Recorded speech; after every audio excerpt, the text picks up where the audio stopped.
मेरी वाइफ को जो है मासिक धर्म की शिकायत है। तो क्या उनको कम होती है, ज्यादा होती है, असमय में होती है मासिक धर्म? जी समय से नहीं होती है। मतलब कम होती है और लेट होती है? जी जी। कितनी आयु है बहन की? जी 25 वर्ष है। 25 वर्ष है तो मेरी बात को ध्यान से सुन लीजिएगा। पॉलीसिस्टिक ओवरी होने से या कभी कभी दूसरे ब्लॉकेज होने से भी ये स्थिति होती है। दोनों ही स्थिति में लाभ हो जाएगा। मैं जो दवाई बता रहा हूँ बहुत सामान्य सी औषधि है और हम लोगों ने हजारों रोगियों पर प्रयोग किया है। जिन माताओं बहनों आचार्य जी एक और समस्या है, विवाह को 2 वर्ष हो गए अभी तक कभी वो पीरियड्स की प्रॉब्लम होने से ये समस्या है आपकी। मैं उसको ठीक करने का उपाय बताता हूँ, फिर आपको थोड़ा सा और भी उपाय बताता हूँ। सभी उन माता बहनों के लिए जिनके पीरियड्स कम होते हैं और टाइम पर नहीं होता है, उन्हें और दर्द होता है पीरियड के टाइम पर, बहुत परेशानी होती है, उन सब के लिए ये बहुत सामान्य से उपाय हैं पर बहुत कारगर उपाय है। आप ध्यान से सुन लीजिएगा और मैं आपके माध्यम से पूरे देश के माता बहनों को भी बताना चाहता हूँ। 10 मूल क्वाथ, ये 200 ग्राम लिख लो आप भी। पंचकोल चूर्ण, पंचकोल, चब्बे, चित्रक, पिपल, पिपलामूल, सौंठ, ये 5 चीजें होती हैं, उसको पंचकोल बोलते हैं। ये पंचकोल चूर्ण 100 ग्राम, ये दोनों को मिला करके 300 ग्राम हो गया, मिला करके रख लें। ये इसके 10-10 ग्राम की आप पुड़िया जैसे बना लेंगे तो ये 15 दिन के लिए हो जाएगा।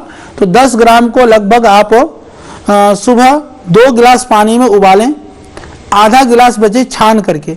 उसके साथ में रजह प्रवर्तनी बटी 2 गोली सुबह 2 गोली शाम को काढ़े के साथ, ये दोनों चीजें सुबह शाम चलानी है। इसके बाद भोजन के बाद में चंद्र प्रभावटी, स्त्री रसायन, काचनार गुग्गलू, ये 3 गोलियां सुबह दोपहर और शाम को भोजन के बाद में 3 बार, खाने के बाद गोली, खाने से पहले 2 बार काढ़ा और गोली, इतना आप शुरू कर दीजिए। इसके अतिरिक्त यदि उनको कब्ज रहता है तो कोई पेट साफ करने का चूर्ण दे दीजिए। खट्टी चीजें, तली हुई चीजें, भारी चीजें नहीं देना। और प्राणायाम कम से कम 1 घंटा नियमित रूप से बहन सुबह प्राणायाम कर लें।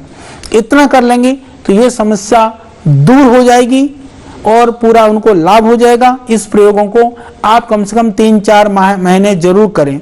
पीरियड्स के टाइम पर उस समय पर जो काढ़ा और गोलियां हैं जो काढ़े के साथ लेने वाली, उसको बंद कर दें। बाकी गोली को लगातार रख सकते हैं, उसमें कोई परेशानी नहीं है।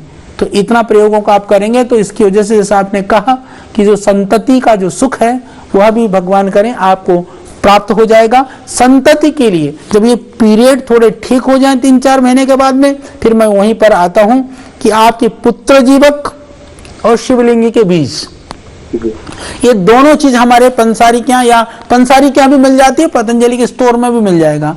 तो 100 ग्राम शिवलिंगी के बीज, 200 ग्राम पुत्र जीवक। पुत्र जीवक वो गिरी होती है, उसको तोड़ करके अंदर की गिरी को निकाल लें, दोनों को पीस करके पाउडर करके रख लीजिए। उसके बाद में लगभग 1-1 ग्राम सुबह शाम, ये 2-3 महीना जब पीरियड थोड़ा रेगुलर होने लगे तो फिर आपको उनको देना है सुबह शाम दोनों टाइम, पुत्र जीवक भी और शिवलिंग के बीज भी। तो उससे गर्भ स्थापना की पूरी संभावना होती है। हम लोगों ने एनिमल ट्रायल भी करके देखा, पुत्र जीवक भी हमने खूब खिलाया, तो उसके पूरी संभावना रहती है 80% तक प्रेगनेंसी की संभावना बढ़ जाती है इस पुत्र जीवक और शिवलिंगी के बीज से। फिर मैं आपसे यह भी निवेदन कर देना चाहता हूं, यहाँ पुत्र जीवक का मतलब लड़के या लड़की से नहीं है, पुत्र जीवक का मतलब संतति होने से है। शायद हमारे ऋषियों ने इसका नाम पुत्र जीवक इसलिए रखा होगा, बंध्यत्व के नाश के लिए यह अद्भुत प्रयोग रहा होगा। तो ये उपाय आप कर लें। मेरी शुभकामना है आपके लिए, भगवान से प्रार्थना है।